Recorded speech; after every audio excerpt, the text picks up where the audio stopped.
Valentine Dupeyrat, bonjour. Bonjour Thierry. Première question, aujourd'hui il existe deux acronymes bien connus de tous, RSE pour responsabilité sociétale des entreprises et ESG pour les critères environnement, social et de gouvernance. Concrètement, dans les entreprises, comment fait-on cohabiter ces deux univers ? Alors c'est assez facile on va dire. Je vais surtout illustrer ma réponse en parlant de ce qu'on a fait à la U, où en fait on a une démarche authentique qu'on a structurée assez récemment pour prendre des engagements en fait en ligne donc avec ces critères ESG et surtout en ligne avec nos valeurs. Et donc en fait on a pris 10 engagements sur 3 piliers, autour de 3 piliers. Donc un premier pilier qui va être notre pilier client. En fait, nos clients sont évidemment au cœur de notre stratégie. Je ne vais pas faire un dessin. Et donc ce qu'on vise, c'est la satisfaction de nos clients. Ce qu'on vise également, c'est de les accompagner, d'avoir un accompagnement responsable, d'être transparent à leur égard. Également, ce qu'on vise, c'est d'avoir une proximité avec eux, donc d'être toujours proche de nos clients. Le deuxième pilier qui est important et qui nous est cher, ce sont évidemment nos collaborateurs. Et là, à nouveau, ce qu'on vise, c'est qu'ils soient satisfaits, qu'ils soient heureux. Donc le bien-être au travail est important chez AI Group. La deuxième chose, ça va être de prôner et de la mettre en pratique l'égalité des chances. Donc qu'il s'agisse de jeunes, une politique senior, des jeunes ou une mixité homme-femme, peu importe, ce qu'on veut, c'est que tout le monde ait ses chances chez AI Group. Et puis enfin, toujours dans cette stratégie RSE, notre stratégie, notre responsabilité sociétale va être de développer en fait les talents et les compétences, et ça va se traduire par des plans de formation. Enfin, donc le troisième pilier qui est important dans cette stratégie RSE, ça va être le pilier qui sera plus environnemental, qui sera beaucoup plus large.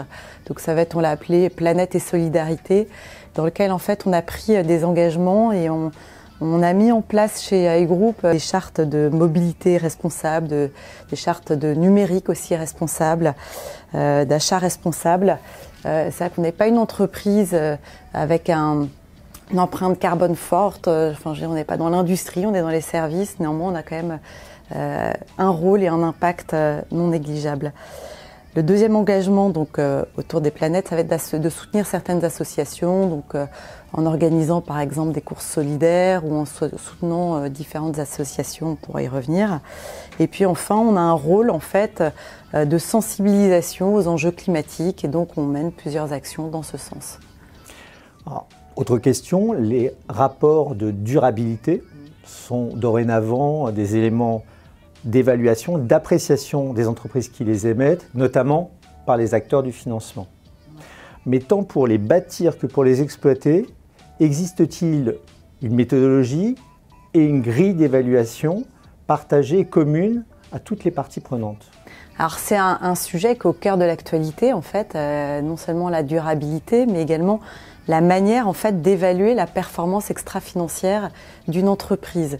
Donc on va y revenir tout à l'heure un petit peu sur la CSRD, mais jusqu'ici en fait on était plutôt sur une approche narrative, c'est-à-dire que les entreprises, pour répondre à leurs partenaires financiers ou à leurs fournisseurs, établissaient donc des rapports de durabilité, donc narratifs.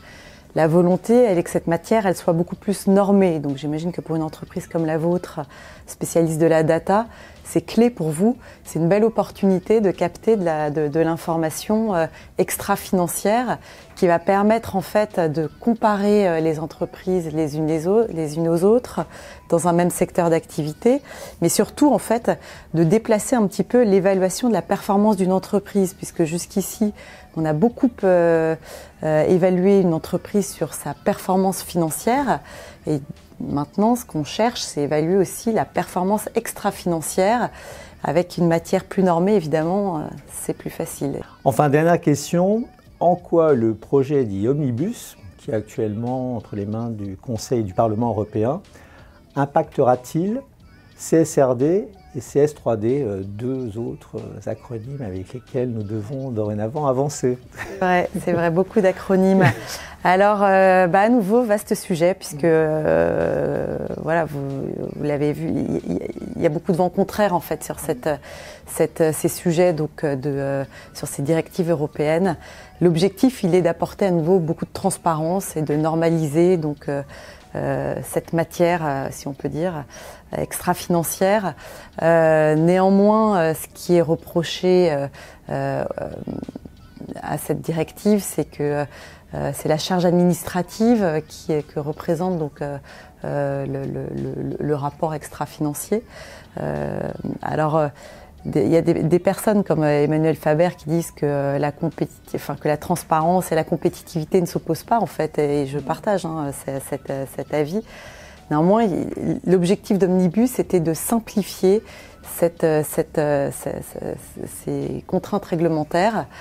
Et donc, ce qui est le projet, donc, c'est de réduire les KPIs associés donc de 70%, donc de réduire les KPIs réglementaires attendus, mais également de réduire le nombre d'entreprises concernées. Moi personnellement, et puis chez AI Group, on trouve que c'est dommage parce que on pense que c'est très important en fait d'avoir un périmètre le plus large possible. Autant réduire le nombre de KPIs, ça fait probablement de sens effectivement d'aller dans le sens de la demande des entreprises de réduire de simplifier effectivement les exigences. En revanche, réduire le spectre et finalement avoir les grandes entreprises d'une part et toute la population de PME, de TI d'autre part, finalement, elles vont quand même continuer à faire du narratif et on va un peu perdre, on va avoir plusieurs vitesses, quoi. Donc c'est très dommage.